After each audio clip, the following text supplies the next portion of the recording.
जय हिंद दोस्तों, आपका स्वागत है हमारे चैनल कंपटीशन हब पर। आज हम एनटीपीसी लेवल 6 में आए हुए प्रश्नों में मैथ के प्रश्नों को हल करूंगा। यह पेपर मैंने खुद दिया है। मेरा सेंटर था उत्तर प्रदेश में, आगरा के सिकंदरा में। और मैं सबसे पहले आपको बता दूं कि इस पेपर में मेरा 86 नंबर आ रहा है। मैंने एनटीपीसी सीबीएटी क्वालिफाई किया है और मैंने साइको अभी दिया हूं, उसका रिजल्ट का भी वेटिंग है। तो इस पेपर में मैंने प्रश्नों को कैसे हल किया इस पर चर्चा करेंगे, और मैंने टाइम का मैनेजमेंट कैसे किया। किसी भी परीक्षा में आप टाइम मैनेजमेंट के द्वारा ही आप परीक्षा को क्रैक कर सकते हैं। और मेरा 86 नंबर है और मेरा कट ऑफ से 20 से 25 नंबर अधिक है। और चलिए देखते हैं आज मैथ के प्रश्नों को।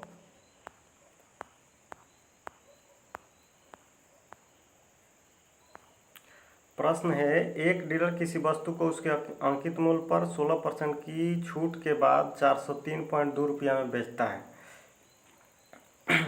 यदि वह कोई छूट नहीं देता तो उसे वस्तु के क्रय मूल्य पर 28% का लाभ होता है।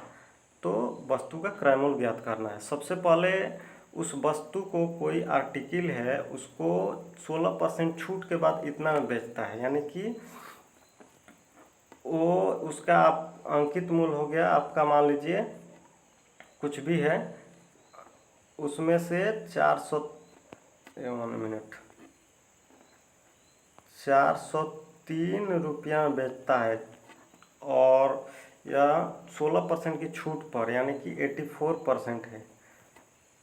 तो इसका अंकित मूल्य निकालेंगे 100%। ये अंकित मूल्य हो गया।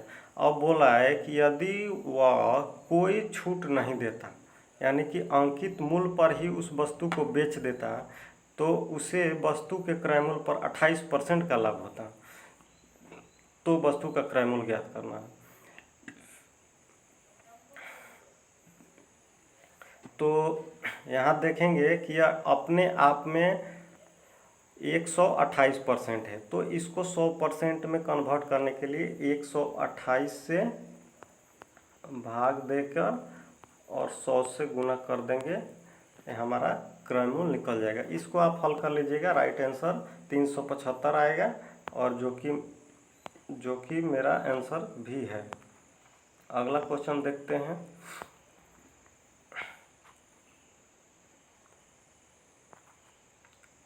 केवल मैथ के प्रश्नों को आज हम देखेंगे।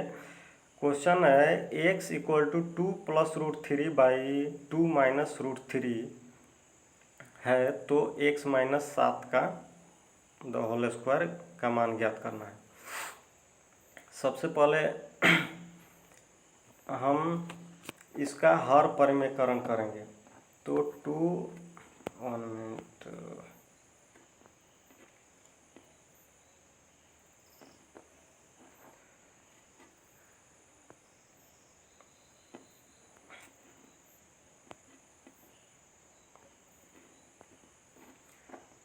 टू प्लस √3 बाई 2 माइनस √3 का हर परिमेय करेंगे तो 2 प्लस √3 प्लस में चला जाएगा, यानी कि यह स्क्वायर हो जाएगा। और 2 माइनस 3 का इंटू 2 प्लस √3 इक्वल टू हो जाएगा 2 दूनी के 4 माइनस 3 यानी कि 1, यानी कि यह कट जाएगा, यह कट जाएगा। अब बचा आपका क्या, 2 प्लस √3 के तो होल स्क्वायर, तो 2 का स्क्वायर 4, 3 √3 का स्क्वायर 3, 2 दूनी के 4 और 3 7, प्लस 2 दूनी के 4 √3 इक्वल टू 7 प्लस 4 √3, 7 प्लस 4 √3। यहाँ से इरेजर लेते हैं।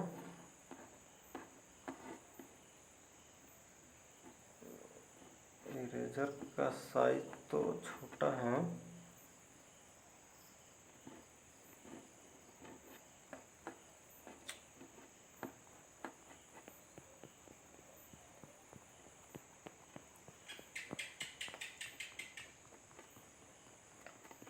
7+4√3। अब हमको पूछा है x माइनस 7 के द होल स्क्वायर, यानी कि ये जो वैल्यू आया वो x का वैल्यू आया और इसमें से हम 7 घटाएंगे यानी कि -7। तो ये बच गया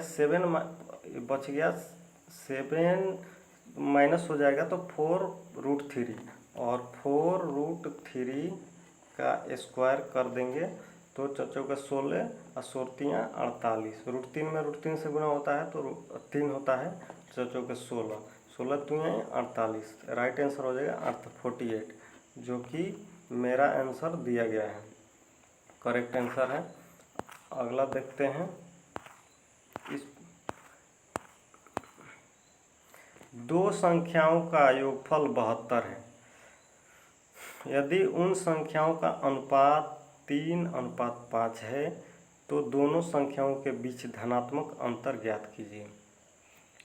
यहाँ पे दिया है दो संख्याओं का योगफल 72 है और उनका अनुपात 3:5 है, यानी कि 5 + 3 8। इसको ये तो मौखिक ही बन जाएगा, ये देखते ही बन जाना चाहिए ऐसे क्वेश्चन। इसमें समय आपको ये मुश्किल से 10 से 15 सेकंड में इसको आपको हल कर देना है। इस टाइप के ही क्वेश्चन में आपका समय बचता है। तो 5 + 3 = 8, यानी 5 3 8, x = 72, यानी कि x = 8 9 72 9। अब बोला है कि दोनों संख्याओं के बीच का अंतर, तो 5 - 3, 1 मिनट लिख ही देते हैं। ये है 3:5। ये बोला है 5 + 3, मतलब योगफल है 5 + 3 8, x = 72, यानी कि x = 9, x = 9। तो डिफरेंस, तो दोनों संख्याओं के बीच धनात्मक अंतर यानी कि 5 - 3 यानी कि 2 अंतर आ रहा है, जो x के वैल्यू में पुट करेंगे तो 9 दूनी 18, राइट आंसर। आगे देखते हैं। अब ये देखिए, इस प्रश्न में मेरा ज़्यादा समय लग रहा था, इसलिए इसको मैं स्किप कर दिया हूँ। जिस प्रश्न में आपका देखिए, इस टाइप के प्रश्न में थोड़ा समय ज़्यादा लग सकता है, तो इस टाइप के प्रश्न में आप प्रश्नों को आप अंतिम में हल करें, या एक लाइन से हल करते जाने में आपको ये प्रॉब्लम है कि इस प्रकार के प्रश्नों में आप फंस जाएंगे। तो आने वाले, हो सकता है कि लास्ट में हल्का प्रश्न हो, इजी प्रश्न हो, तो बाद में वो एक प्रश्न के चलते आप 2 प्रश्नों को छोड़ देंगे। तो इसलिए इस प्रकार के प्रश्नों को मैं स्किप किया, क्योंकि यह थोड़ा सा इजी नहीं था। आगे देखते हैं। अगला क्वेश्चन है, 4750 की धनराशि को एक निश्चित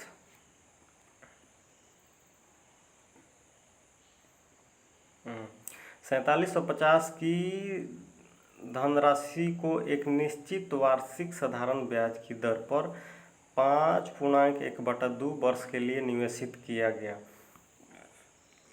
परिपक्वता पर देय राशि 6840 थी। भुगतान किए गए साधारण ब्याज की वार्षिक प्रतिशत कितनी थी? तो ये सीआई का प्रश्न है, सॉरी एसआई का प्रश्न है, साधारण ब्याज का प्रश्न है। तो ये प्रश्न इजी है, इसको आपको 30 सेकेंड के अंदर हल कर देना है। तो इसका डिफरेंस, ये आपका हो गया मूलधन, ये हो गया अमाउंट, मूलधन प्लस ब्याज। तो हम पहले ब्याज निकाल लेंगे, ब्याज हो जाएगा 0। अब इसको लिखना नहीं है, 0 से 0। अब देखिए, थोड़ा हमको लिखना पड़ेगा, लेकिन यहाँ सेंटर में आपको लिखना नहीं है, यहीं से घटा देना है। 0 - 0 = 0 और 4 - 5, यानी कि 4 में से 5, 14 में से 5 गया 9, फिर बच गया 8 - 7, यानी कि यहाँ 7 - 7 = 0 2 0, 14 में से 5 गया 9, 7 में 7 0, ठीक है। और ये ब्याज है। अब आपको दर निकालना है, तो दर इक्वल टू होता है ब्याज गुने 100 बटा मूलधन गुने समय। तो 4750 गुने समय हो गया आपका 5 10 11 बटा 2, 11 बटा 2। इसको सॉल्व कर लेंगे, आंसर आ जाएगा 11 कम 11 9 99। और आपका ये 0 से ये 0 कट गया। 19 38 19 3 57 19 दूनी 38 9 5 19 5 95 25 चौके 100 और 4 दूनी 8%, राइट आंसर हो जाएगा। तो इस प्रकार से समय आप बचा सकते हैं। मैं हल करने में यहाँ पे बताने में मेरा समय ज़्यादा लग रहा है, लेकिन वहाँ पे इतना समय नहीं लगना चाहिए। यहाँ पे थोड़ा सा ये यहाँ पे स्क्रीन में सॉल्व करने से थोड़ा दिक्कत है, पेन से इतना समय नहीं लगना चाहिए। आगे देखते हैं।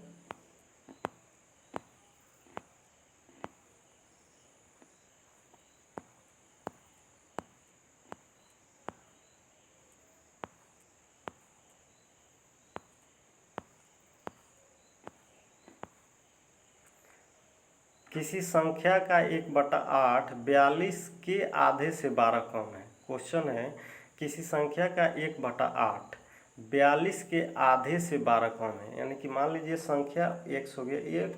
यह प्रश्न भी आपको विदिन 30 सेकेंड बनाना है, यानी कि 10 से 15 सेकेंड में ये बन जाना चाहिए। चलिए देख लेते हैं कैसे बनाएंगे। किसी संख्या का 1/8 यानी कि संख्या का 1/8 42 के आधा मतलब 21 से 12 कम है। 21 माइनस 12 इक्वल टू 9 हो गया। तो संख्या कितना हो गया? 9 8 72। अब उस संख्या का 1/4 1/4, 4 से 18, राइट आंसर 18। आगे चल देखते हैं।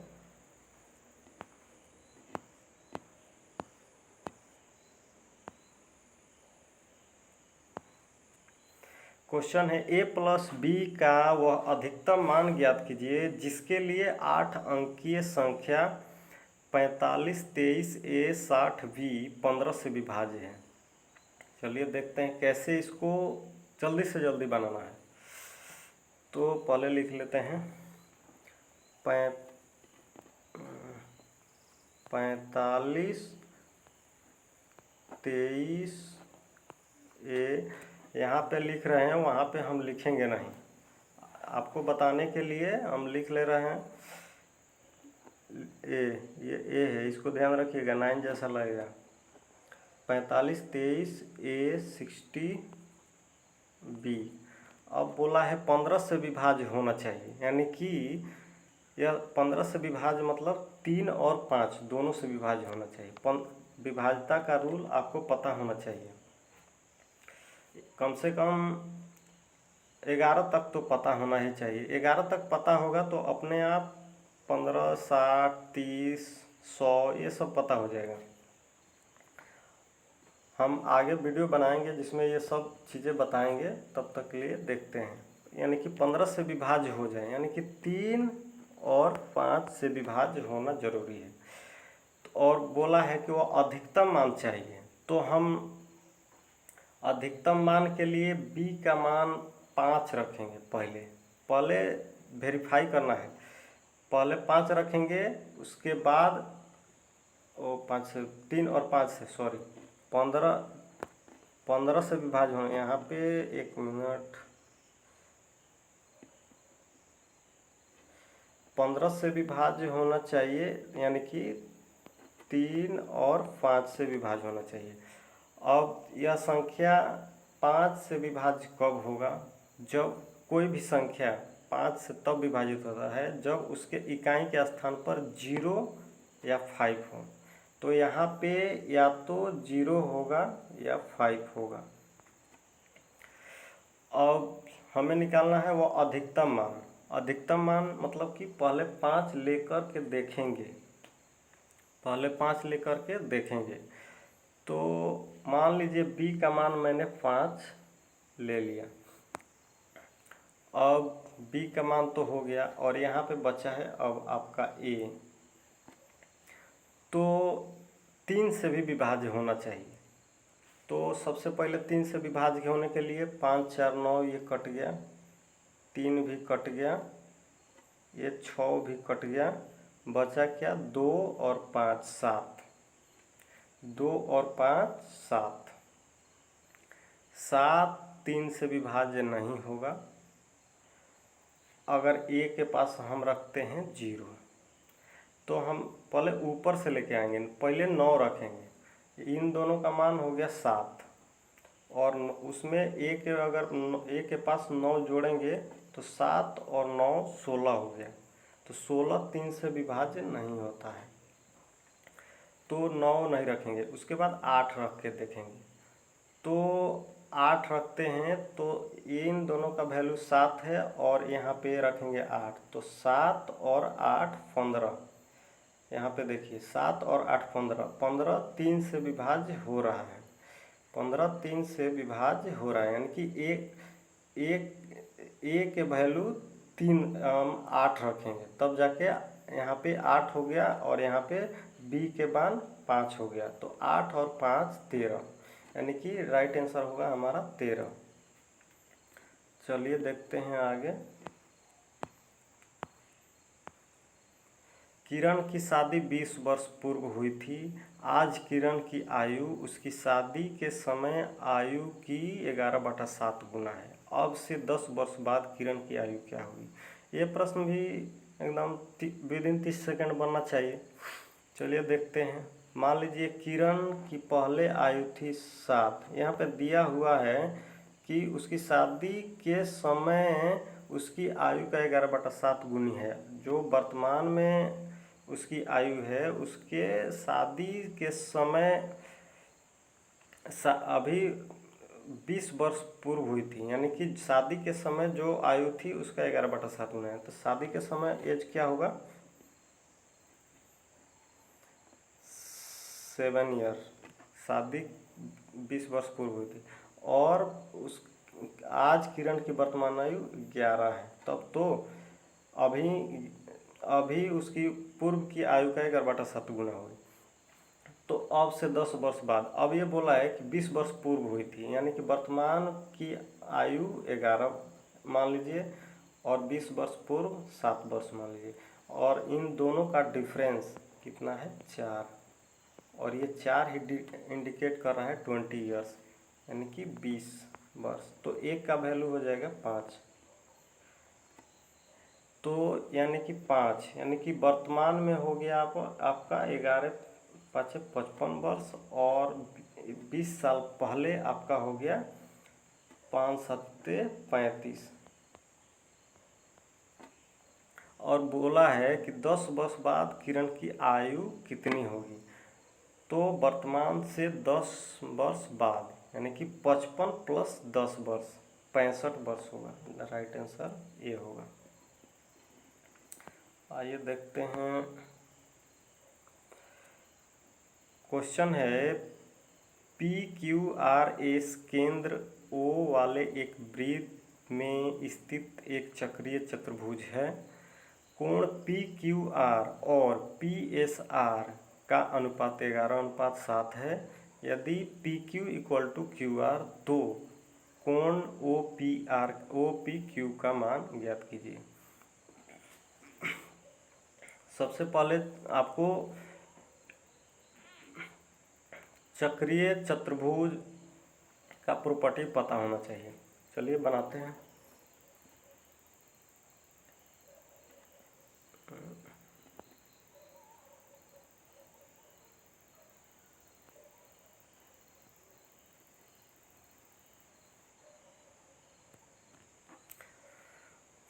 इसमें ये प्रश्न भी ज़्यादा समय का नहीं है, लेकिन इस प्रश्न में थोड़ा सा मिस्टेक किया गया है, जो हम देखेंगे। ये बोला है कि अब पहले चक्रीय चतुर्भुज वैसे चतुर्भुज होता है जिसके आमने सामने का कोण 180 का योग 180 डिग्री होता है। तो अब ये बोला है, यहाँ पे पहले मान रखना PQRS, इसका नाम रख देते हैं।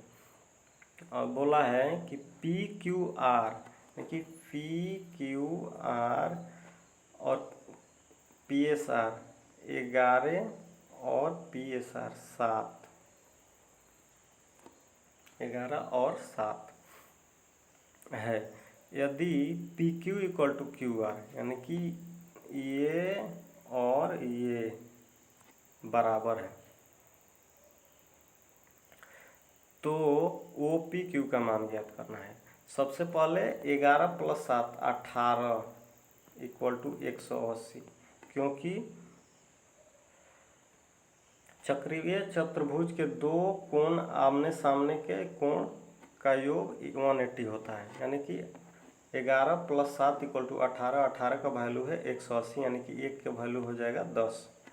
तो हमारा Q का वैल्यू हो जाएगा 110 और S का वैल्यू हो जाएगा 70, क्योंकि 10 से गुना करेंगे 11 दहा 110 और 7 दहिया 70। अब बोला है कोण OPQ ज्ञात करें, यानी कि OPQ और इसका केंद्र में है OPQ, यहाँ से ये निकालना है OPQ, इसका वैल्यू ज्ञात करना है। तो हम इसको खींच देंगे ऐसे, ये केंद्र है, केंद्र से मिला देंगे। अब आपको यहाँ पे 110 है, थोड़ा सा हम मिटाते हैं।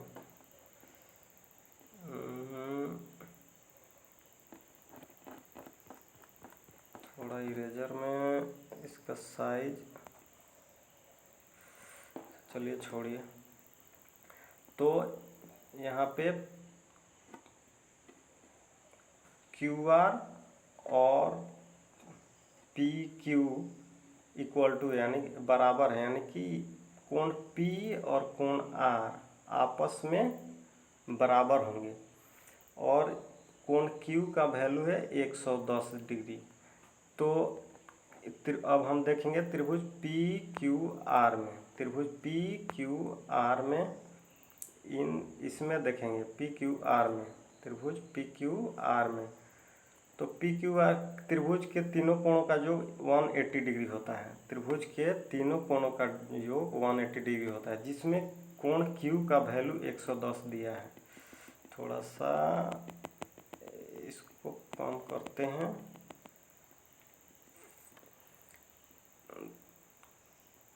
आगे देखते हैं। ओहो कट गया। अच्छा चलिए फिर से बना लेते हैं।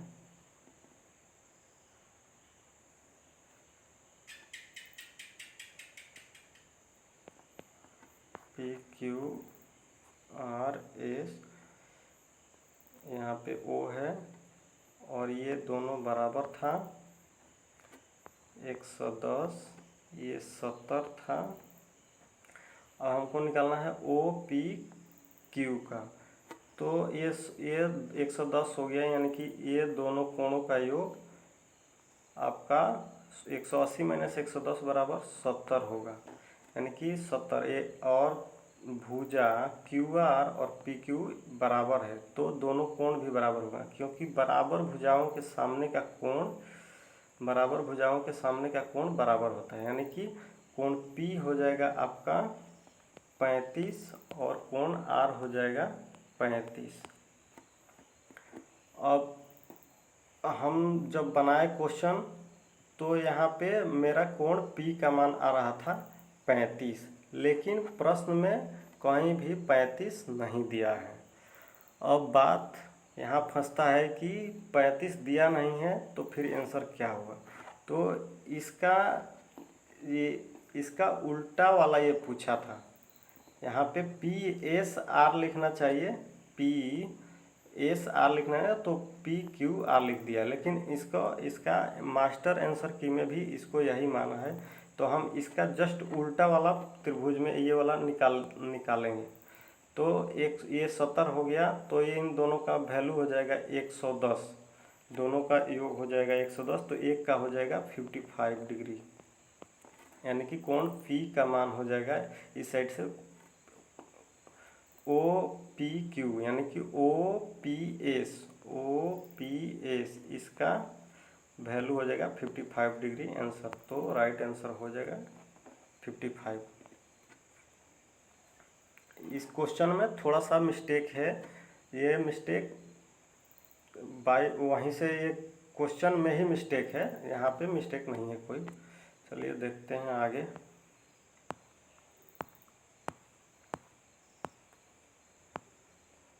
ये बोर्डमस का प्रश्न था, जो कहीं बाई मिस्टेक गलती करने से मेरा आंसर गलती हो गया था। यहाँ पे आना चाहिए 5:1/3, तो मेरा आ गया 2:1/3। लेकिन ये प्रश्न इजी है, कोई इसमें प्रॉब्लम होने वाला नहीं है। थोड़ा सा मिस्टेक के चलते मेरा गलती हो गया है, आप गलती मत कीजिएगा। और निम्न व्यंजक को सरल कीजिए। ये भी प्रश्न कोई भारी नहीं है, हार्ड नहीं है, ये भी इजी वे में बन जाएगा। रूट 0.25 का हो जाएगा 0.5, और 0.2 यहाँ पे इसका हो जाएगा 0.5, और रूट 0.0049 का हो जाएगा 0.07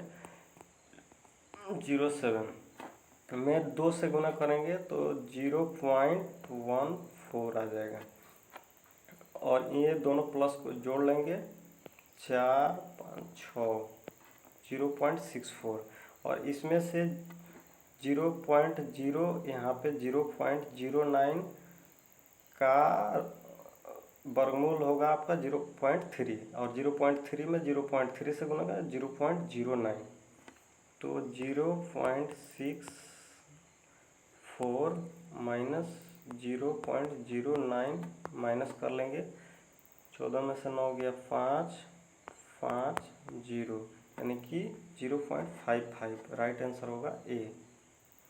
तो इस प्रकार से इसको हल करेंगे।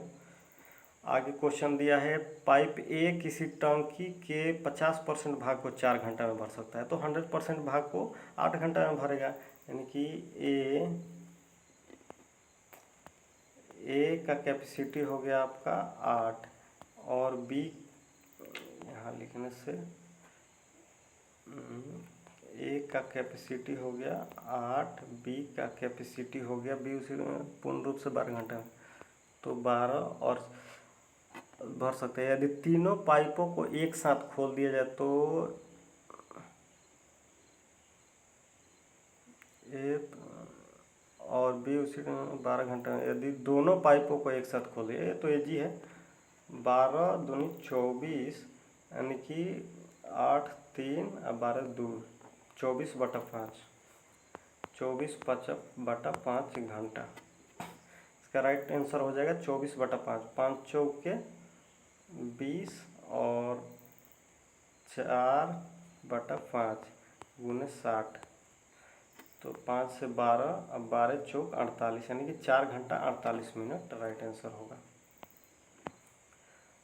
एक धनात्मक संख्या का वर्ग उस संख्या के 5 गुने से 6 अधिक है, यानी कि धनात्मक संख्या का वर्ग उस संख्या के 5 गुने से 6 अधिक है, यानी कि ये 5 गुना से 6 अधिक है, तो इसमें भी 6 जोड़ देंगे, और बोला है तो संख्या ज्ञात करें। तो अब इसको हल करने के लिए आप इसको माइनस में लाइएगा, फिर द्विघात समीकरण हल कीजिएगा, तो वैसे ज़्यादा समय लगेगा।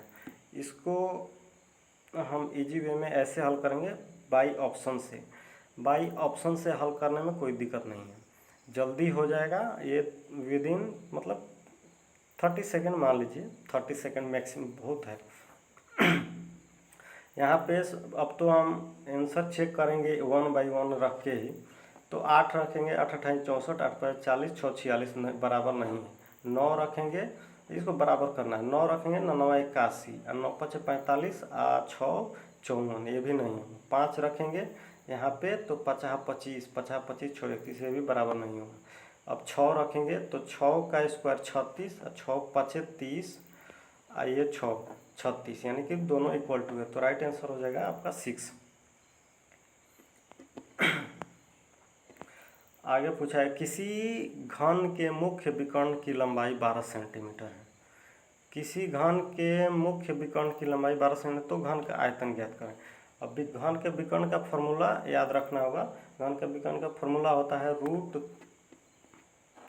रूट 3 गुने भुजा बराबर दिया है 12, यानी कि √3 से 4 √3 काट देंगे, यानी कि भुजा का वैल्यू हो गया 4√3। तो घन का आयतन ज्ञात करना है, इसका क्यूब कर देंगे। इसको अब यहाँ लिखेंगे नहीं, इसको ऊपर ही क्यूब कर देंगे।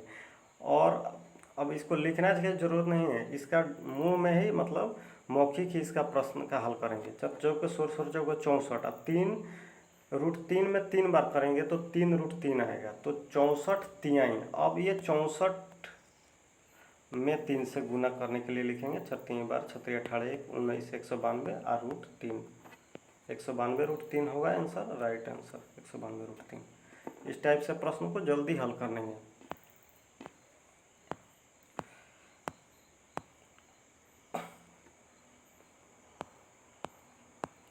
ये सभी प्रश्नों को मैंने इतना जल्दी हल किया है, विदिन 30 सेकेंड ही हल किया हूँ मैं। आगे क्वेश्चन, इस क्वेश्चन में मुझे थोड़ा समय लगा था। समय उतना भी नहीं लगा, लेकिन थोड़ा मतलब 1 मिनट के करीब लग गया था।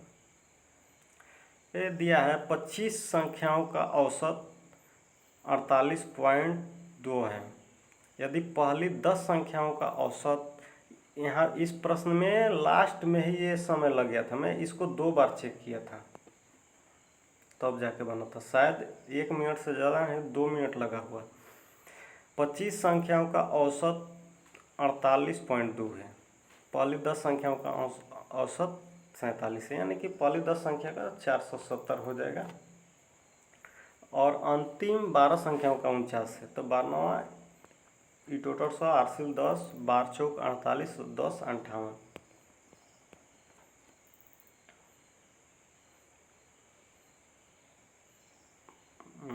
बार चौक 48 और 10, हाँ ठीक है। इसको जोड़ देंगे 8 8 7 15 4 5 9 1 10 58। अब ये 25 संख्याओं का औसत, अब 25 से गुना करेंगे, यानी कि 48.2 में 25 से गुना करेंगे तो 25 से गुना ना करके 100 से गुना कर देंगे और 4 से भाग दे देंगे। तो 4 से भाग दे देंगे तो बात वही है, जल्दी करने के लिए मैं बोल रहा हूँ। तो 4 एकम 4, और हाँ यहाँ पॉइंट है तो 1 मिनट, इसको पहले अच्छा से लिखना ही पड़ेगा। 10 58 आया है इन दोनों का जोड़, इन दोनों का जोड़ आ गया है 10 58। और हमको करना है 25 संख्या टोटल निकालेंगे। 25 गुने 48.2 करें या 48.2 गुने 100/4 करें, बात सेम ही है, क्योंकि 4 से 25 बार में 100 कट जाता है। तो अब इसको ये पॉइंट हट गया, 0 ख़त्म। 4 से काटेंगे। अब हाँ एक बात, 4 से ये कटेगा नहीं, तो पहले 2 से काट देंगे, 2 से 5 बार में, 2 दूनी के 4 2 चौके 8, 241 गुने 5 बराबर 241 गुने 5 एकम 5, 5 चौके 20 और 5 दूनी 10 2 12 माइनस कर लेंगे 15 में से 8 गया 7, 9 में से 5 4, 147। अब ये हो गया 147। ये कितना संख्याओं का हुआ? 147 याद रखिए, 147, 147। और ये संख्या ये अब देखिए 10 संख्या, इधर 12 संख्या, 12 10 22 संख्या, टोटल संख्या 25, यानी कि 3 संख्या नहीं है। तो उन 3 संख्याओं का योग है 147। और ये बोला है तो 58, 69 और शेष संख्याओं का औसत ज्ञात करें। यहीं पे मेरा थोड़ा सा लैंग्वेज प्रॉब्लम हो गया था, जिसके चलते मुझे समय लग गया। शेष संख्या में मैं शेष संख्या को 1 मान लिया और 3 से डिवाइड कर रहा था, जिसके चलते मेरा आंसर नहीं आ रहा था। जबकि शेष संख्या 3 है, तो शेष उसमें का 3 संख्या है और इसमें का 2 संख्या, टोटल 5 संख्या है, तो 5 से डिवाइड करना था। लेकिन फिर मैं एक बार दोबारा इसको रिपीट किया, क्वेश्चन पढ़ा, फिर आंसर मेरा निकल गया। तो 147 और 58 और 69 जोड़ देंगे, 9 8 17 7 24, 6 2 8 5 13 4 17 2 274। टोटल संख्या 5, 5 से डिवाइड, 5 4 25, 2 4, 5 चौके 20, 5 8 40, यानी कि राइट आंसर होगा 54.8। इस टाइप से प्रश्नों को हल करेंगे। समय थोड़ा सा ज़्यादा लगेगा इसमें कुछ, एंड ये लेवल 6 का है, तो थोड़ा तो इसमें लेवल बढ़ा के रखेगा ही। आइए देखते हैं।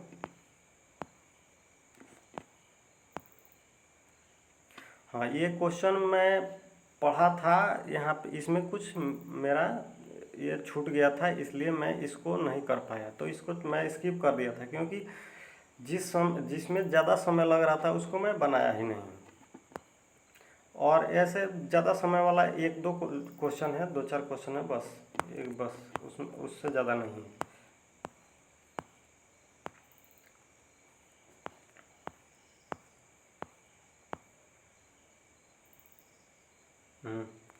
अब बोला है रेणु के प्राप्तांक गलती से 9 के स्थान पर 99 के रूप में अंकित हो गए। इस गलती के कारण कक्षा के औसत प्राप्तांक वास्तविक औसत से 2.25 अधिक हो गए। कक्षा में छात्रों की संख्या ज्ञात करें। यानी कि जो छात्र थे वो 9 के स्थान पर 99 हो गया, यानी कितना अधिक हुआ? 90 अधिक हुआ, 90 अधिक हुआ।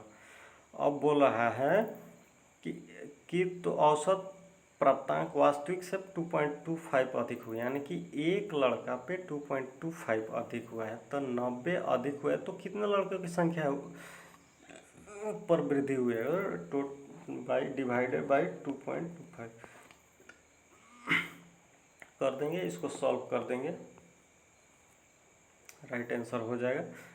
काट दीजिए, 25 से 9 बार में कटता है, और ये 25 से 25 4 100 में 4, तो 9 चौके 36, यानी कि 4, ये हो गया आपका, और 0 1 बचा है 40, राइट आंसर हो गया 40। इसमें समय ज़्यादा नहीं लगा। आगे क्वेश्चन है, किसी निश्चित धनराशि पर 15% वार्षिक दर पर 3.1/3 वर्ष में प्राप्त साधारण ब्याज समान धनराशि पर 12% वार्षिक दर पर 5.5 वर्ष में प्राप्त साधारण ब्याज से 1840 कम है। धनराशि ज्ञात करें।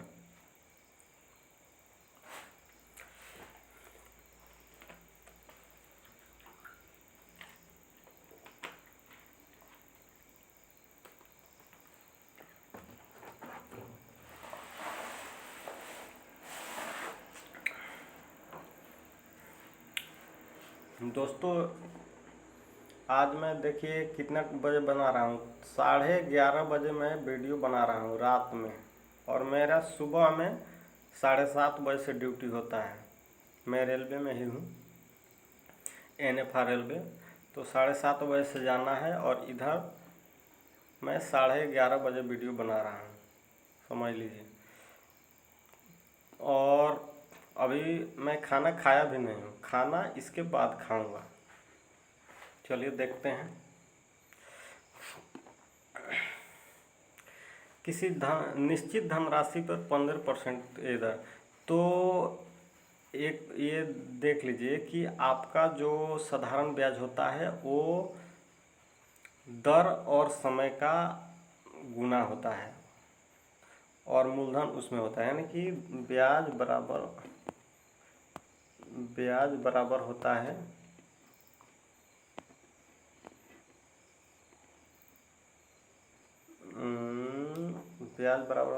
PRT/100। अब इसमें प्रिंसिपल दोनों जगह है, तो इसको हम रेट इंटू इंटरेस्ट कर देंगे, टाइम कर देंगे। पी को अभी नहीं लेंगे, हालांकि पी है भी नहीं, तो इसको छोड़ देंगे। अब आगे देखते हैं। ये धन हो गया आपका कितना, 15%। उसका मतलब अमाउंट में 15% के 3.1/3 वर्ष में प्राप्त साधारण ब्याज, यानी कि ये ब्याज आपका बढ़ेगा 15 गुने 10/3, 5 से 15, यानी कि 50% बढ़ जाएगा। 15% वार्षिक दर पर यह ब्याज 50% हो जाएगा। आगे देखते हैं। समान धनराशि पर 12% दर पे 5.1/2 वर्ष में प्राप्त साधारण ब्याज से 18 वर्ष कम है, यानी कि 12% के हिसाब से ले रहे हैं 5.5 वर्ष में, तो वो कितना होता है 12 गुने 5 10 11/2। इसका ब्याज हो जाएगा आपका 6 11 66%, यानी कि इस रेट पे इतने समय में 66%। और बोला है कि तो प्राप्त साधारण ब्याज में 1840 रुपया कम है, यानी कि जो अब ये देख लीजिए साधारण ब्याज में जो डिफरेंस है 66 माइनस 50, यानी कि अब ब्याज का जो इंटरेस्ट का डिफरेंस है वो 16% है, और 16% कितना बराबर है 1840 के बराबर है, यानी 16% याद रखिए, एक मिनट। 16% इक्वल टू 1840 रुपया। तो धनराशि, कोई भी धनराशि 100% से निकलता है, तो इसका 100% निकालेंगे, तो 16 से भाग गुने 100 एक काट देंगे, इसका आंसर आ जाएगा 16 एकम 16 2 4 24 16 एकम 16 8 16 85 115 में 100 से गुना करेंगे, 00 बैठा देंगे, 11 15 11 5 00, ये राइट आंसर 4 हो जाएगा। ये प्रश्न ज़्यादा समय नहीं ले रहा है और नहीं लेता है। अब आगे प्रश्न है a/2 2a/3 a/4 3a/5 की माध्यिका 6 है, तो a का मान होगा।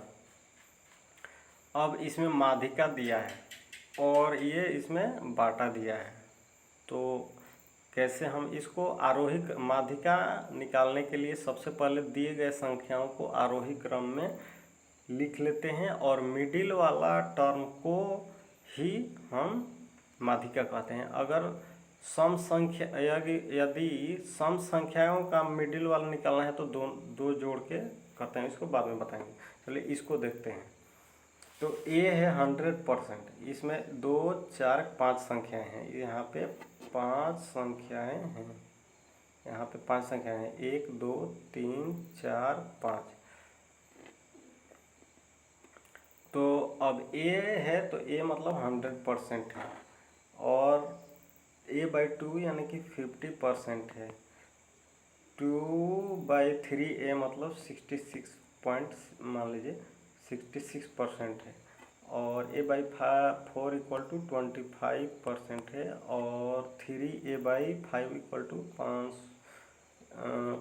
60% है। इसमें अब इसमें आरोही क्रम में सजाएंगे तो 1 नंबर में कौन सा आएगा, ये 1 नंबर में, 2 नंबर में ये आएगा, 3 नंबर में ये आएगा, 4 नंबर में ये आएगा, 5 नंबर में ये आएगा।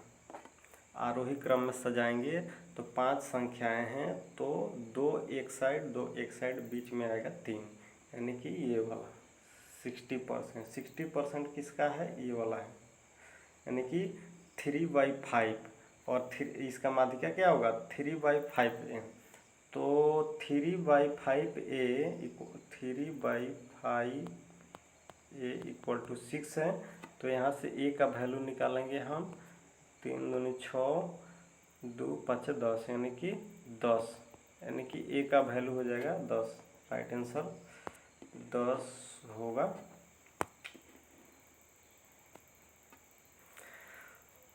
तो मेरा आंसर भी 10 है। आगे देखते हैं, 3 सेंटीमीटर त्रिज्या वाले अर्धगोले का आयतन ज्ञात करें। अब यहाँ पे पहले ऑप्शन भी देख लेना है, इसमें पाइप दिया हुआ है। तो अर्धगोला का आयतन होता है 2/3 पाई आर क्यू। तो 3 है, तो आर का वैल्यू हम रख देंगे 3, और 2/3 पाई आर के पास रख देंगे 3 के क्यू, 3 गुने 3, 3 से 3 कट गया, 3 गुने 6 पाई, अच्छा क्यू, 3 से 3 कट गया, 3 9 दूनी 18 पाई सेंटीमीटर क्यूब आंसर हो गया।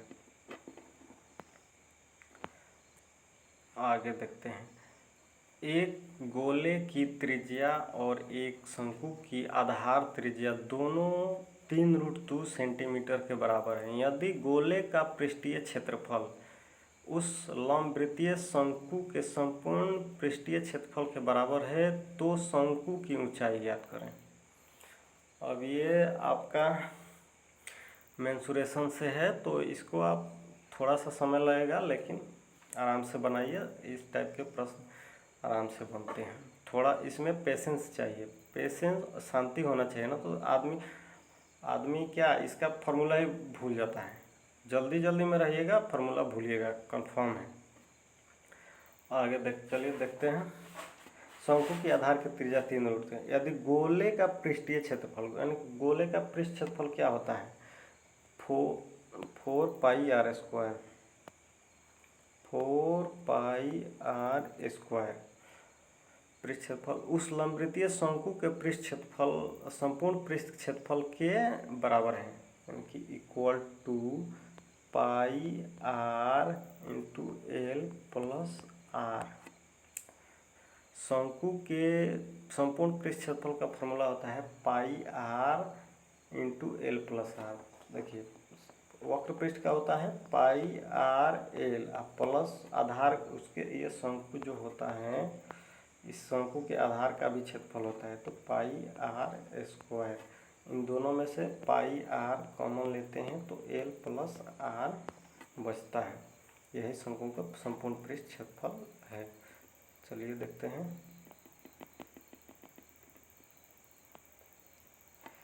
अब हम पाई से पाई काटेंगे, आर से आर काटेंगे, स्क्वायर है तो एक अभी बचा है, यानी कि 4r equal to L plus R, यानी कि r इधर चला आएगा तो यहाँ पे 3r हो जाएगा इक्वल टू एल, यानी कि 3r इक्वल टू एल। अब आइए आगे देखते हैं, यहाँ पे शंकु की ऊंचाई ज्ञात करना है। तो शंकु के एल इक्वल टू क्या होता है, एल इक्वल टू √अंडर के स्क्वायर प्लस आर के स्क्वायर, और एल की इक्वल टू है 3r इक्वल टू √अंडर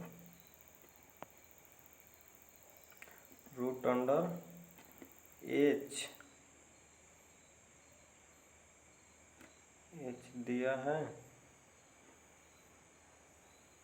अच्छा एच का स्क्वायर अब प्लस आर, यहाँ पे हमारा दिया है 3√2 यानी कि 3 के 9 दूनी 18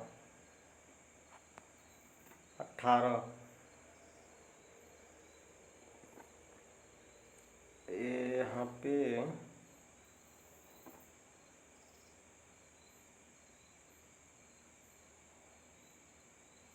ऐसे थोड़ा सा लेंदी होगा, इसको ऐसे, अच्छा चलिए ऐसे ही बनाते हैं। 18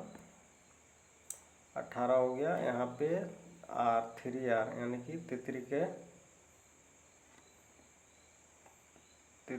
9√2 R। यहाँ से कुछ छूट रहा है, रुकिए, इसको ऐसे लेंदी हो रहा है।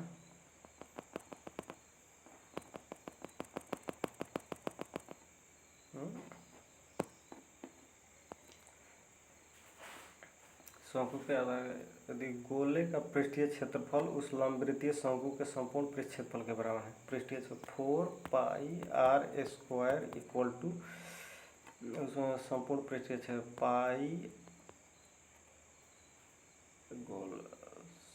πr into L plus R।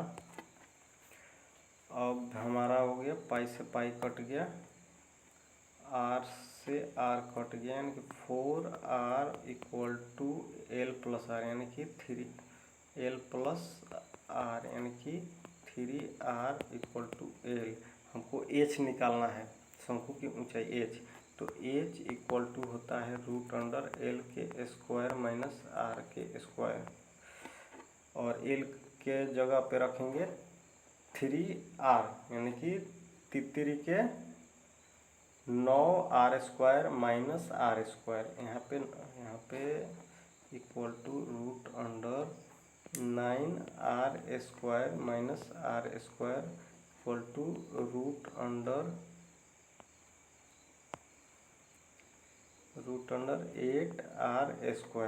8R² equal to हो गया 2 दूनी के 4, 2√2R, 2√2R, और 2 अब R का वैल्यू यहाँ पुट करेंगे, 2√2 गुने R की इक्वल टू 3√2, तो 2 3 6 और 6 और √2 में √2 से गुना करेंगे 2 होगा, 6 दूनी 12, राइट आंसर 12, राइट आंसर 12। थोड़ा सा समय लगा इसमें, लेकिन यहाँ पे थोड़ा स्क्रीन में सॉल्व करने में थोड़ा समय लग रहा है, ऐसे पेपर रहेगा तो इतना समय नहीं लगता है। चलिए अब व्यंजक, ये प्रश्न तो इजी है। 81 के पावर 0.16 इंटू 3 के पावर 0.36 का मान ज्ञात कीजिए। 81 इक्वल टू 3 के 29 27 3 81 यानी कि 3 के पावर 4 आपके पावर 0.16 यानी कि 100 यानी कि 3 के पावर हो जाएगा आपका 0.64, और यहाँ 3 के पावर हो जाएगा 0.36 यानी कि इसको जोड़ेंगे तो 1.00 आएगा, यानी कि x के पावर, अभी इसको फॉर्मूला याद रखना होगा, x के पावर m इंटू x के power n equal to x के पावर m प्लस n, यानी कि x 3 के पावर 1 इक्वल टू 3 आंसर होगा, राइट आंसर। हालांकि इतना बताने का ज़रूरत नहीं था, मैं डायरेक्ट करता।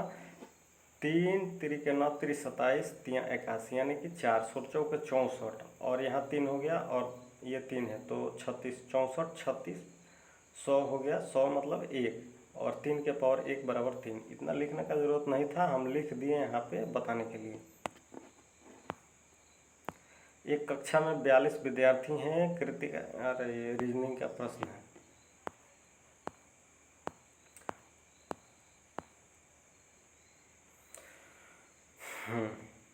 एक विद्यालय में कक्षाओं 5, 6, 7 में क्रमशः इतना इतना छात्र हैं। इन छात्रों को एक यात्रा, मतलब यहाँ पे ये देखिए, ये HCF का प्रश्न है। यहाँ पे 3 बसें हैं A, B, C। इन 3 बसों, एक में है 360, 520 और यह है 280। पहले पढ़ लेंगे प्रश्न को। इन छात्रों को एक यात्रा पर ले जाने के लिए बसों को किराए पर लेना है। यदि प्रत्येक बस में छात्रों की संख्या समान हो और प्रत्येक बस में एक ही कक्षा के छात्र हों तो प्रत्येक छात्र में बैठ सकने वाले छात्रों की अधिकतम संख्या ज्ञात करें। यानी कि इसका HCF निकाल देंगे। यह सीधा सीधी छोटा सवाल है, इसमें कुछ नहीं है। अब इसमें हम देखेंगे, अब इसका HCF निकालने में अब यहाँ पे देखना है ऑप्शन। ऐसे तो HCF बेसिक मेथड से निकालेंगे, थोड़ा समय लग सकता है, लेकिन ऑप्शन देखेंगे इजी वे में हो जाएगा। 50 से नहीं कटेगा 360, तो 50 नहीं होगा। उस HCF हमेशा बड़ा नंबर से ही स्टार्ट कीजिएगा, कि बड़ा नंबर से, जैसे अगर यहाँ पे 100, 150, 200, 250 रहता तो मैं पहले 250 से स्टार्ट करता, उसके बाद 200 पर जाता, फिर 150 पर, फिर 100 पे जाता। तो यहाँ 50, 40, 20, 30 है, तो पहले मैं 50 पे ट्राई किया, फिर 40 पे ट्राई करूँगा। 40 से कट रहा है कि नहीं? 40 से 4 9 36 कट रहा है। 40 से 0 0 तिरचौ के बाहर कट रहा है। 40 से 4 7 28 ये भी कट रहा है। राइट आंसर होगा 40। बस ये ज़्यादा से ज़्यादा 5 सेकंड 7 सेकंड का सवाल है। देखिए आगे देखिए, ये प्रश्न हम छोड़ दिए थे। हम इस प्रश्न का सब चीज़ हम जानते हुए छोड़ दिए थे। इसमें समय भी ज़्यादा नहीं लगता, लेकिन मेरा एक गलती के कारण इसमें थोड़ा समय लग गया और बना भी नहीं, इसलिए मैं छोड़ दिया। इतना हबड़ाई रहता है ना कि थोड़ा तो हो ही जाता है, छूट ही जाता है। इसमें देखिए बता दे रहे हैं, एक निश्चित धनराशि को 18% वार्षिक चक्रवृद्धि ब्याज की दर पर 1 वर्ष 4 महीने के लिए निवेशित किया जाता है, जिस पर ब्याज की गणना 8 मासिक चक्रवृद्धि आधार पर की जाती है। यदि प्राप्त चक्रवृद्धि ब्याज 3816 है तो निवेशित धनराशि ज्ञात करें। हमने यहाँ पे पहले बता देते हैं, 1 वर्ष 4 माह का मतलब होता है 12 + 4 = 16 माह, और यहाँ पे दिया है 8 मासिक चक्रवृद्धि आधार पर की जाती है, यानी कि समय का क्या वैल्यू होगा 2, t = 2 होगा।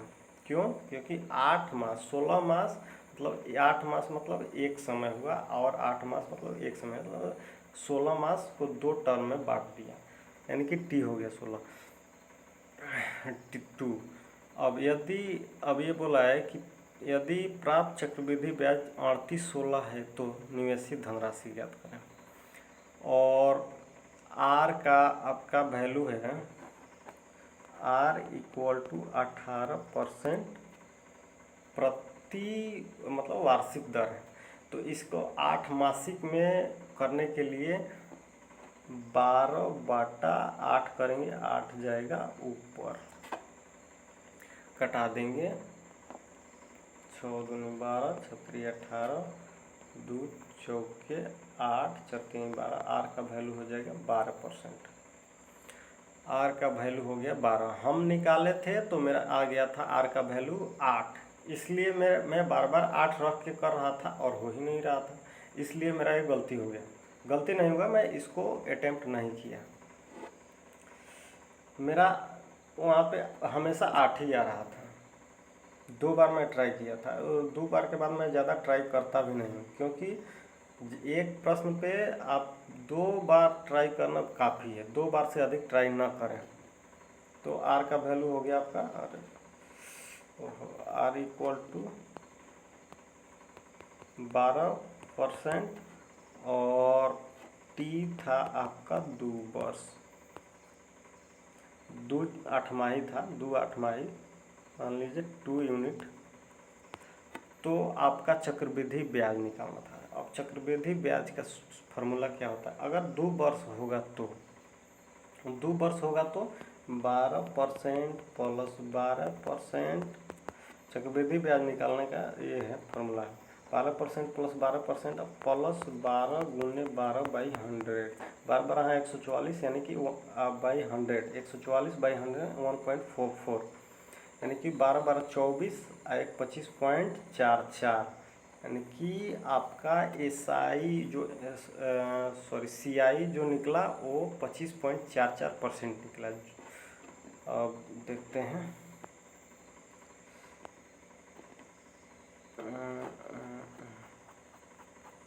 थोड़ा इसमें यही प्रॉब्लम है, मिट नहीं रहा है जल्दी।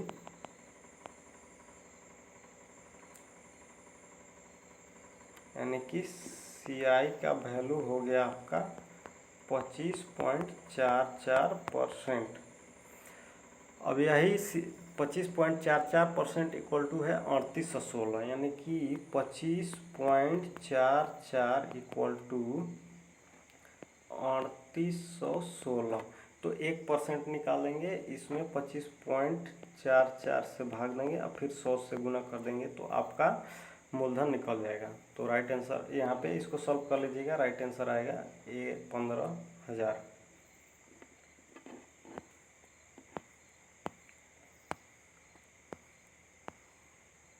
ये प्रश्न भी मेरा छूट गया था, ये पता नहीं कैसे छूट गया था। हाँ, इसमें भी कुछ गलती हम कर रहे थे जिसके वजह से ये गलती हो गया। गलती नहीं हुआ, मतलब अटेम्प्ट नहीं कर पाए। हालांकि ये प्रश्न इजी था। ये दिया है 36 सेंटीमीटर लंबाई और 16 सेंटीमीटर चौड़ा, ये बहुत इजी है, ये प्रश्न बहुत इजी है। अब पता नहीं कैसे छूट गया है, किसी शायद गुना में कहीं गलती हो रहा था इसलिए छूट गया है। 36 सेंटीमीटर लंबाई और 16 सेंटीमीटर चौड़ाई वाली एक आयताकार धात्विक शीट से इतना इतना इतना त्रिज्या वाली 3 वृत्ताकार प्लेट का, ये इसका देखिए बता देते हैं, आप कर लीजिएगा।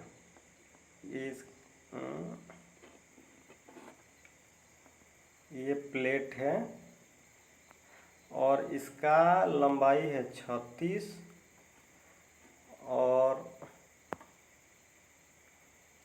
चौड़ाई है 16। इसमें से तीन वृत्ताकार प्लेटें निकाली जाती हैं। मान लीजिए 1 2 3 निकाला जाता है और एक का त्रिज्या है 6 4 और 2। अब ये जो बच रहा, यदि धात्विक शीट से शेष भाग का क्षेत्रफल, अब पहले इसका क्षेत्रफल निकाल लीजिएगा बड़ा वाला का, तो 16 गुने 36, इसका क्षेत्रफल हो जाएगा गुने 16, इसका जो क्षेत्रफल होगा उसमें से इन तीनों का क्षेत्रफल जोड़ के घटा दीजिएगा। जो शेष ये खाली भाग का क्षेत्रफल बच रहा है, उतना क्षेत्रफल उस वर्ग के क्षेत्रफल के बराबर होगा, यानी कि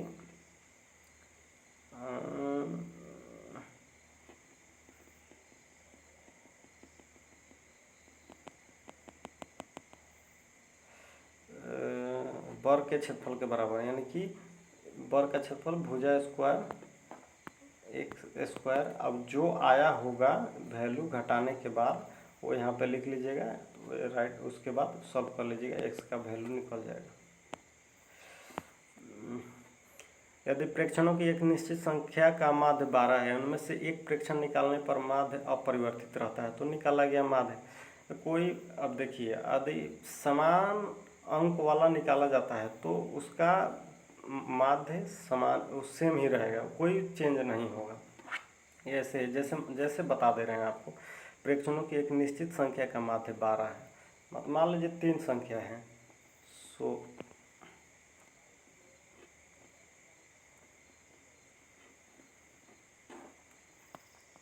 16 24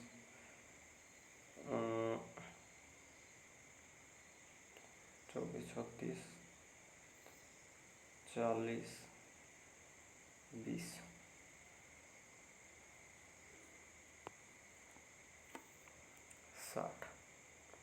अब बोला है प्रेक्षण में निश्चित संख्या का माध्य 60 है। अब इसका देखिए माध्य निकाल लीजिएगा तो आपका 40 की 60/3 = 20 हो जाएगा।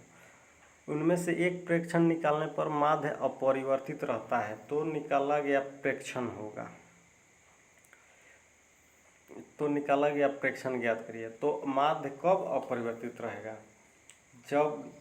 जब इसके बराबर ही हम वैल्यू निकालेंगे तभी माध्य अपरिवर्तित रहेगा, यानी कि माध्य के बराबर ही निकालेंगे। तो इसका अब माध्य देख लीजिए, 16 और 24 40 होता है, 40/2 = 20, यानी कि यहाँ का माध्य अपरिवर्तित रहा है। राइट आंसर आपका 12 हुआ। इसमें ये कोई बड़ा बात नहीं है।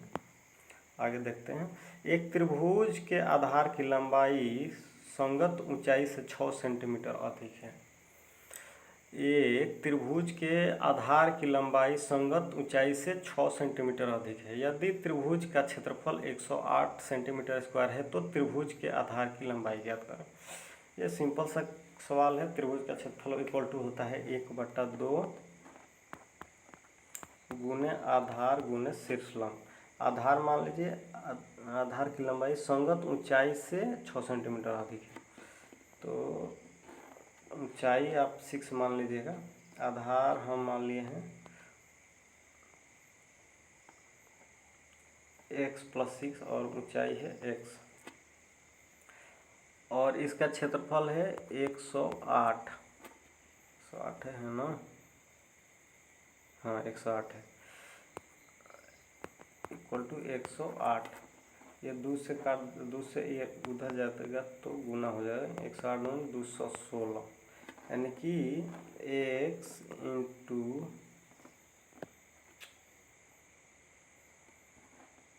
x + 6 = 216। अब इसको द्विघात समीकरण नहीं बनाएंगे, इसको ऑप्शन रख के देखेंगे कि मेरा इस पे सेट हो रहा है कि नहीं। ऑप्शन रख के देखेंगे, यानी कि तो त्रिभुज का आधार निकालना है। अगर हम आधार को मान लीजिए, आधार जो है वो ऊंचाई से 6 सेंटीमीटर अधिक है, तो यानी कि अगर हम यहाँ पे 18 रखते हैं तो 18, तो ये हो जाएगा आपका 12। 18 × 12 216 आ रहा है, यानी कि ऊंचाई तो अब बोला है तो त्रिभुज के आधार की लंबाई ज्ञात करें। तो आधार का लंबाई यही हो गया आपका 18। राइट आंसर हो गया 18। राइट आंसर 2 दिया है। अब एक व्यक्ति शांत जल में 11 किलोमीटर/घंटा की चाल से नाव चला सकता है। धारा की चाल 5/6 मीटर प्रति सेकंड। धारा के विपरीत दिशा में 36 किलोमीटर की दूरी तय करने में उसे कितना समय लगेगा? ये बोट एंड स्ट्रीम का सवाल है, इसको भी आप आराम से बना सकते हैं। विपरीत दिशा में पूछा है। इसमें पढ़ने में एक सावधानी बरतना है कि इसमें धारा का चाल दिया है मीटर प्रति सेकंड में। धारा का चाल मीटर प्रति सेकंड में दिया है, और शांत जल में चाल दिया है 11 किलोमीटर यानी कि किलोमीटर/आवर में। तो इसको भी हम किलोमीटर/आवर में बदल लेंगे, यानी कि किलोमीटर/आवर में बदलने के लिए 18/5 से गुना करते हैं। तो गुने 18/5, 5 से 5 कट जाएगा ऊपर वाला, और 6 से 3 हाल में कट जाएगा, यानी कि 3, यानी कि धारा की चाल हो गया आपका 3, और डिस्टेंस है 36, यानी कि 36/, शांत जल में 11 किलोमीटर प्रति घंटा है, यानी 11 - 3। अब देखिए ये यहाँ पे जो अगर धारा के विपरीत दिशा में नाव जा रही है तो चाल घटता है, और धारा की दिशा में जा रही है तो चाल बढ़ता है। तो यहाँ पे चाल आपका 11 - 3 = 8। अब काट लेंगे, 8 × 4 = 32, 4/8, यानी कि 4/8 × 60 कर लीजिए, 8 4 दूनी 8, 2 से 30 यानी कि 4 घंटा 30 मिनट राइट आंसर होगा। आगे देखते हैं।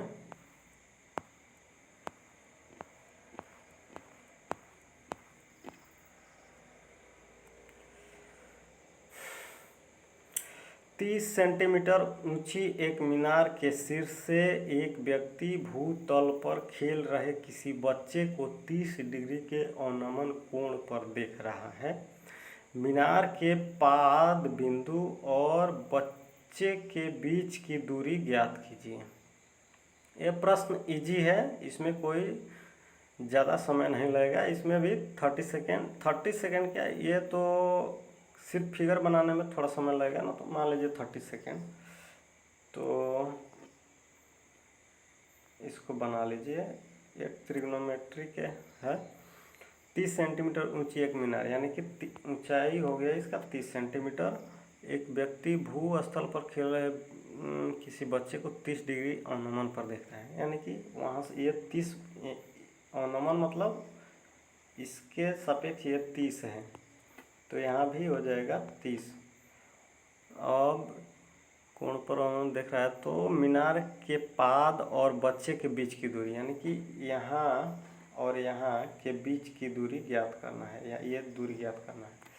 तो इसका फॉर्मूला होता है tan थीटा, यानी tan थीटा इक्वल टू लंब बटा आधार। तो tan 30 का वैल्यू हो जाएगा 1/√3 इक्वल टू लंब हो जाएगा 30 बाई आधार x मान लीजिए x इक्वल टू 30√3। ये क्रॉस मल्टीप्लाई हो जाएगा 30√3 मीटर हो जाएगा राइट आंसर।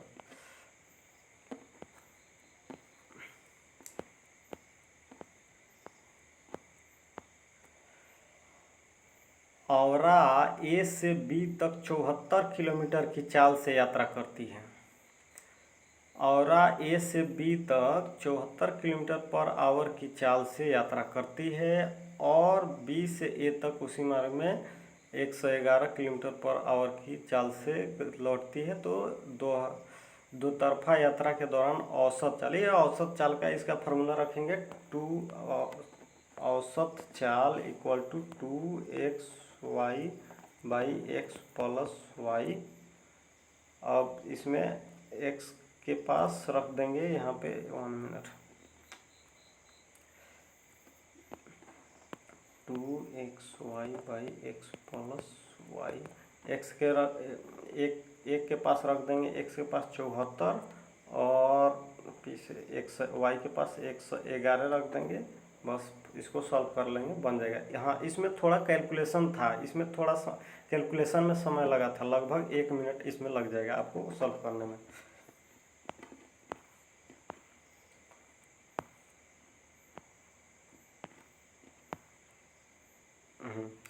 के का वह अधिकतम मान ज्ञात कीजिए जिसे 6 अंकों वाली संख्या 243 12 के में के स्थान पर रखने पर वह संख्या 6 से विभाज्य हो जाए। अब 6 से विभाज्य होने के लिए उस संख्या को आपको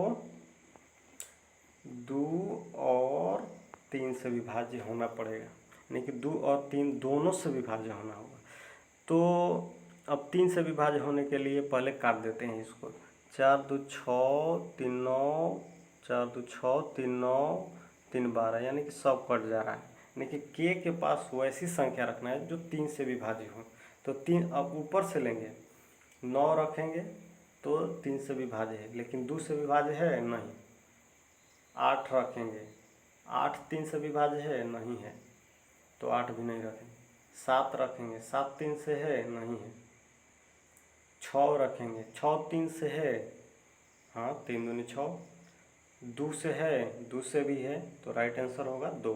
इसको ऐसे ये इजी है।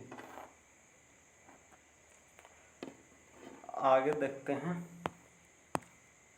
दी गई भिन्नों में कौन सी भिन्न 1/2 से कम है। इसको इस प्रश्न में थोड़ा सा दिमाग लगाइए, इजी वे में बन जाएगा। दी गई भिन्न में कौन सी संख्या 1/2 से अधिक कम है, यानी कि इसको सबको परसेंट में चेंज कर लेंगे। हाँ, मिनट 100 से गुना कर दीजिए मान लीजिए। तो 15 छक्का 90 7 75 8 20 15 चौके 60 15 पचे हाँ 75 15 पचे 75 50 15 3 45 लगभग 53%, मतलब आधा मतलब से कम, मतलब 50% से कम होना चाहिए। मतलब कि 50% मतलब 49 48 ये सब होना चाहिए। यहाँ 53 हो रहा है, नहीं होगा, ऑप्शन ए नहीं होगा। इसको बाई ऑप्शन ही बनाएंगे, इसमें कुछ नहीं करना है। और 15/31 30 पाँचे 150 होता है, 31 पासे 155 होता है, यानी कि 50% से यही कम है। 155 होता है जो 50% होगा।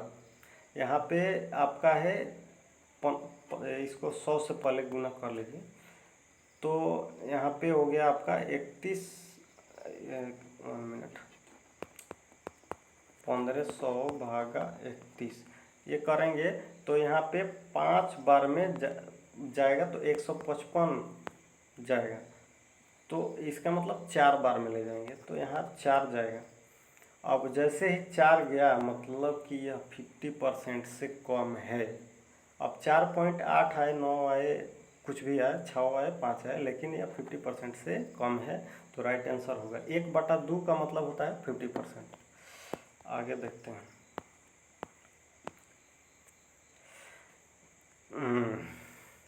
11 15 20 और 30 में से प्रत्येक से के ग्रेटर देन 0 घटाया जाता है तो इस क्रम में प्राप्त संख्याएं समानुपाती होती है। 2k + 2 और 3k स्क्वायर के बीच मध्यानुपाती ज्ञात कीजिए। प्रश्न आसान है, थोड़ा सा पुट करके देखेंगे इसको। ये पुटिंग वाला ही प्रश्न है। अब ऑप्शन पुट नहीं करना है, अपने से अंक पुट करना है। जैसे 11 15 20 30 ये बोला है कि वो कौन सी संख्या घटाई जाए कि यह समानुपाती हो जाए, यानी कि पहले 1 घटाएंगे तो यहाँ पे 10 होगा, यहाँ पे 14 होगा, यहाँ पे 19 होगा, यहाँ पे 29 होगा। तो इसका रेशियो इसके रेशियो के बराबर नहीं होगा, क्योंकि यहाँ पे 10 हो जाएगा, यहाँ पे 14 हो जाएगा, लेकिन यहाँ पे 29 हो जा रहा है, यहाँ पे 19 हो जाएगा। ये 1 नहीं घटा पाएंगे, 1 नहीं घटाना है। तब 2 घटा के देखेंगे, यहाँ पे 9 होगा, यहाँ पे 13 होगा, यहाँ पे 18 या 28। अच्छा 2 घटा के तो देखते हैं, तब 9 13। अच्छा हाँ, ये तो प्राइम नंबर है 13, तो यहीं से ये 2 भी नहीं घटाएंगे, क्योंकि इन दोनों में ये यहाँ पे तो 2 घटाएंगे तो 28 हो जाएगा, जो 14 के बराबर आएगा। डिवाइड करेंगे तो 2 नहीं घटाएंगे। अब 3 घटाते हैं।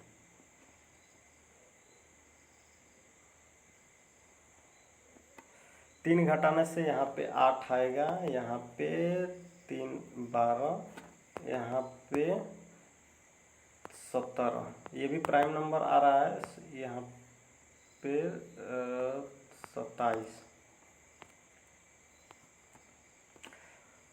तो इस रेशियो के इक्वल टू में इसे नहीं आएगा, क्योंकि यहाँ पे 17 आ जा रहा है, यहाँ पे 8 12 है, यानी कि 4 दूनी 8 6 3 12 नहीं होगा ये।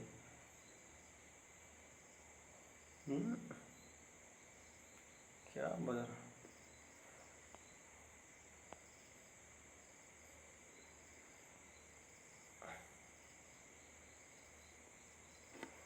यहाँ पे 30 था। अब 4 घटाएंगे, 4 मतलब 7। यहाँ पे कोई 4 26 हज़ार है, 26 का आधा 13, यानी कि ये भी नहीं होगा। 5 घटाएंगे, 11 - 5 = 6, ये 10 = 25 और ये 15 और ये 25, तो 3 2 3 6 2 5 10 5 3 15 50 25, यानी कि 3/5 3/5 ये इक्वल टू है, यानी कि क्या घटाएंगे हम 5। अब हमारा जो वैल्यू आया वो x का वैल्यू है, ये मान लीजिए 5, मान लीजिए x इक्वल टू 5। तो अब हमें निकालना है 2x मतलब नहीं k 2k + 2 और 3k स्क्वायर के बीच मध्यानुपाती। तो मध्यानुपाती का फॉर्मूला होता है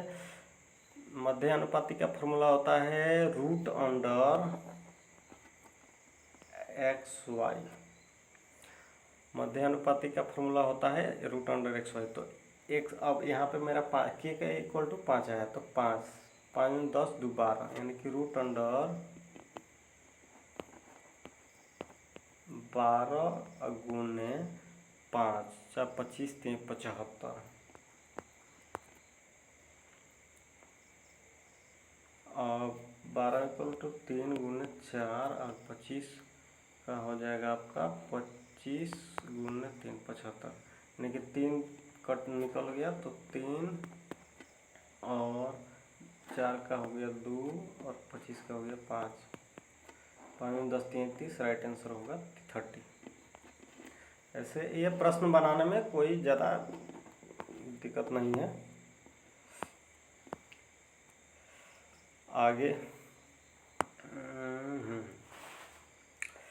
ए और बी किसी कार्य को 18,750 रुपया में करने का ठेका लेते हैं। ए इस कार्य को 20 दिन में पूर्ण कर सकता है और बी इस कार्य को 30 दिन में पूरा कर सकता है। सी की सहायता से ये कार्य और समय का प्रश्न है, इसको देखते हैं। अब एक ठेका लिया गया है जिसमें ए 20 दिन में पूरा कर सकता है, तो ए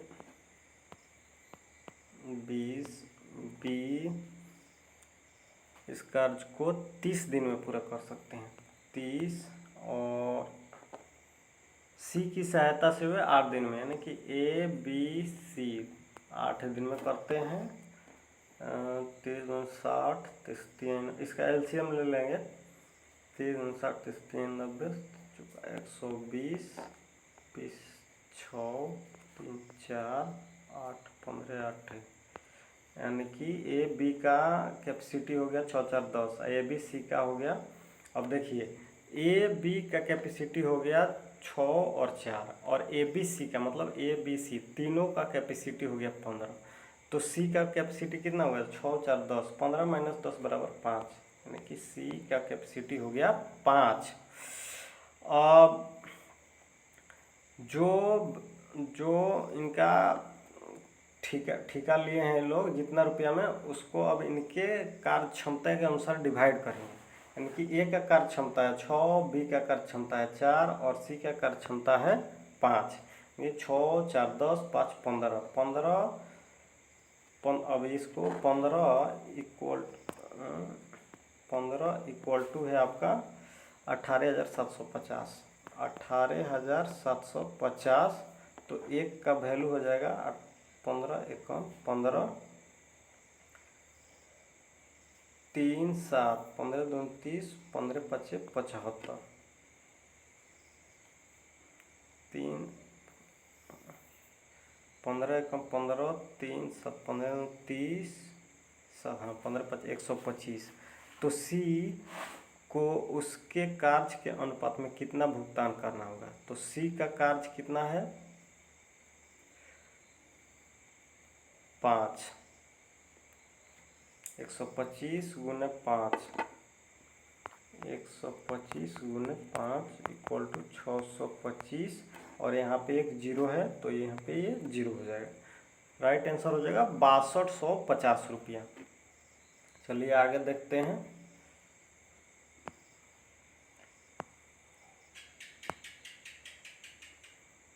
ये प्रश्न मेरा छूट गया था, इसको हम नहीं बना पाए थे। हालांकि प्रश्न इजी है लेकिन उस वहाँ पे हम नहीं बना पाए।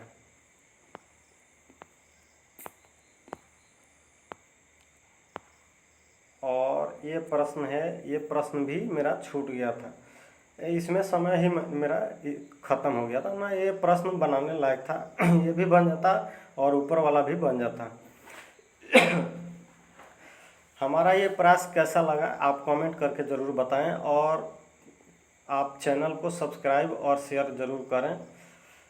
और एक बात आपसे कहेंगे, हम जो ये प्रश्न का डिस्कस किए हैं, ये प्रश्न आपको आगे आने वाले परीक्षाओं में आ सकता है, इस पे आधारित प्रश्न आ सकता है, इसलिए आप इसको अच्छे तरीके से सॉल्व करें। और टाइम कैसे मैनेज करना है इस बारे में हम इस वीडियो में कुछ बताएं, और आगे आने वाले वीडियो में भी कुछ बताएंगे, और परीक्षा आपका आराम से निकलेगा, इसमें कोई दो राय नहीं है। और चलते चलते आपको और बता दें कि इस एग्ज़ाम में लेवल 6 का मैंने साइको दे दिया है, मेरा साइको का रिज़ल्ट अभी आने वाला है। और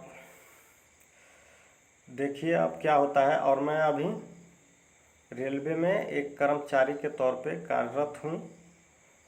और चलिए, अब मेरा प्रयास कैसा लगा कमेंट करके ज़रूर बताएं, और हमारा चैनल सब्सक्राइब ज़रूर कर लें।